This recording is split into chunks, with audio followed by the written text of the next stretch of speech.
Soal kedua. Di soal kedua ini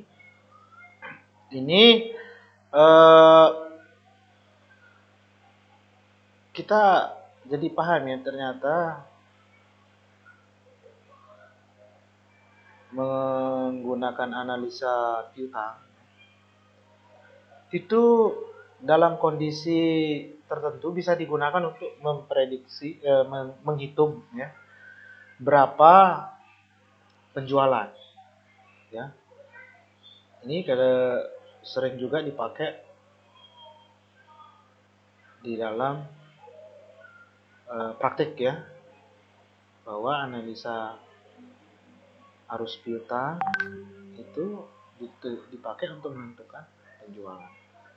Ini contoh nih, PT ABC ini yang di atas ini ya. Karena ada musibah, sebagian data peredaran bruto dan harga pokok penjualan hilang. Perusahaan masih mempunyai laporan yang disusun parsial sebagai berikut. Jadi ini maksudnya ada catatan yang tersisa. Pertama, dia punya data saldo uang muka. Itu saldo per 01/2010. Awal Januari, berarti kan ini saldo awal ya. Dan saldo akhirnya di sini. Itu untuk saldo uang muka. Kemudian saldo piutang dagang ada.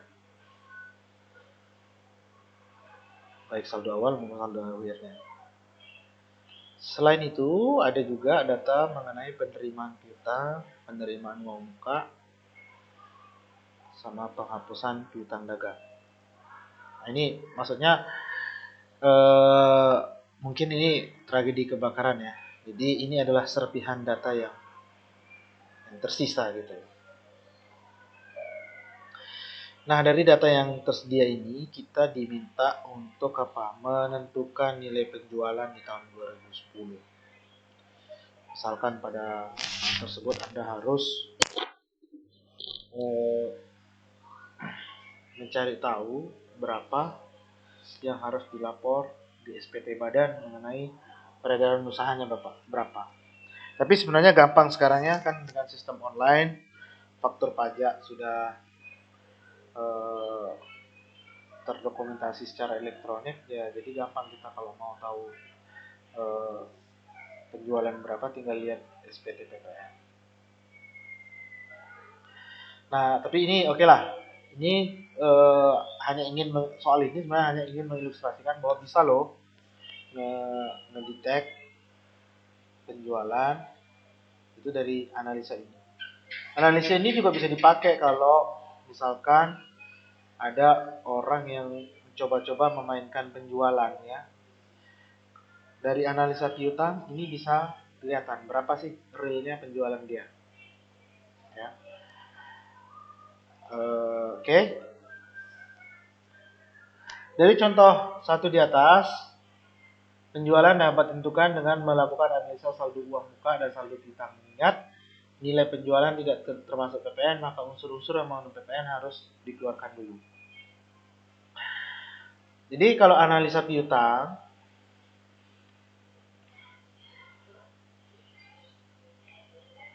untuk menentukan saldo perjalanan menuju saldo akhir itu kan saldo awal piutang ditambah penjualan dikurangi penerimaan piutang dagang dikurangi penghapusan piutang ya, itu kan nanti jadi saldo akhir dagang. Kan secara matematis ini berarti bisa kita rumuskan kan saldo awal piutang ya, ini kan saldo awal piutang berarti yang ini. Kemudian penjualan berapa ini kan belum diketahui ya, maka di situ ditulis XXX. Kemudian kan ini tambah saldo awal ditambah penjualan kan itu total yang bisa kita tagih kan. Nah, kita lihat kas yang masuk berapa penerimaan piutang. Ada datanya nih.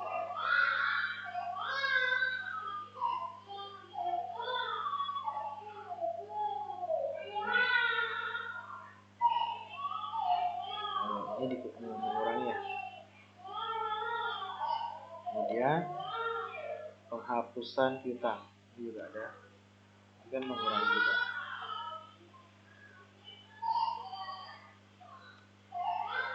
Nah, ini penjualannya juga nggak terjadi. Saldo akhir piutang dagang ini sudah diketahui.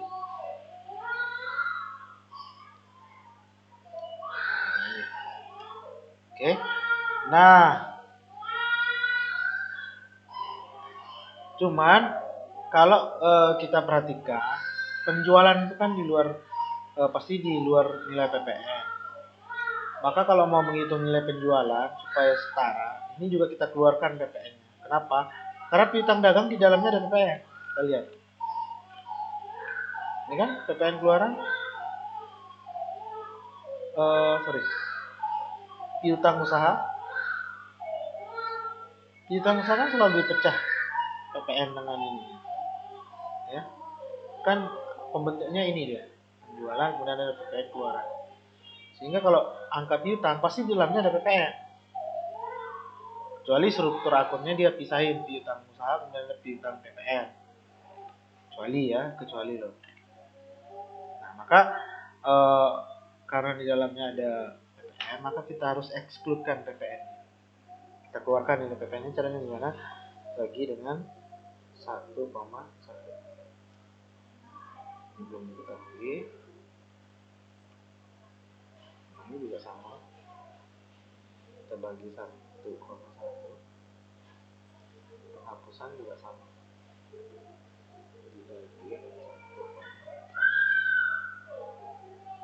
Ini nilai setelahnya.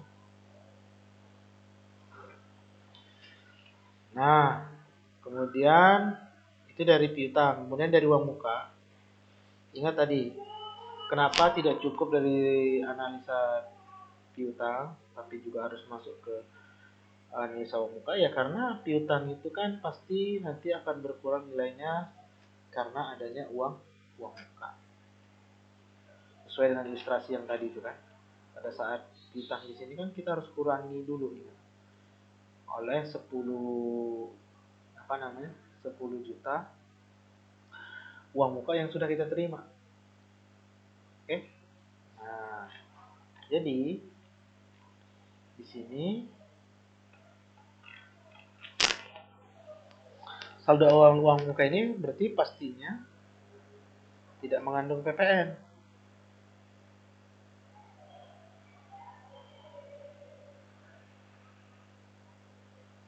Karena secara struktur akun juga PPN keluaran pasti dipisah.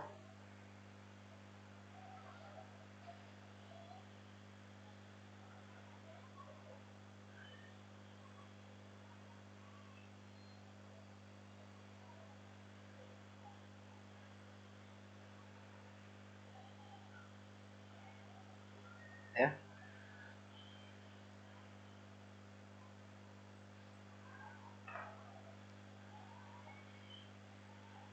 Kemudian penerimaan uang muka.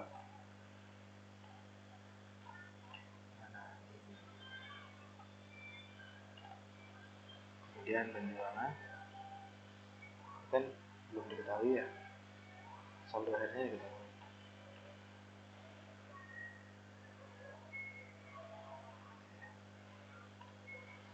Ini kan exclude PPN berarti sama ya.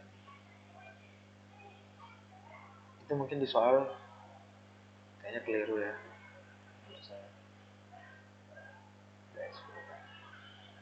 Nah, tadi mengikuti rumus itu, maka untuk analisa piutang kan saldo akhir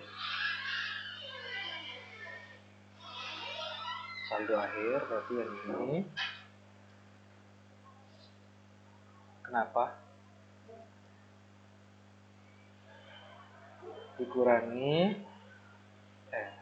Ditambah ya. Ditambah penghapusan ini ya. Ditambah penerimaan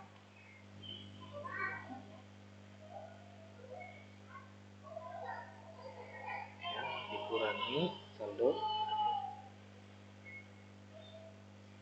hasil.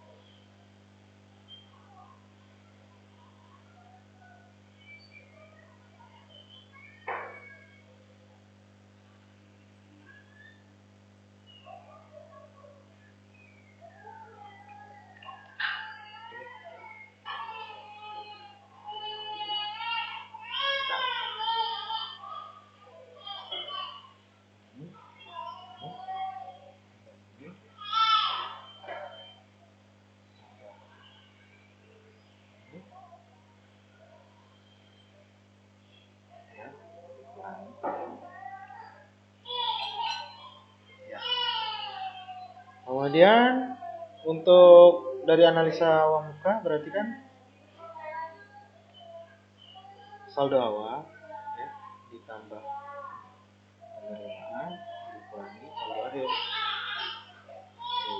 Jadi ini akan maka total penjualannya adalah dari piutang sekian kemudian dari uang muka sekian. Totalnya adalah 7.780.630.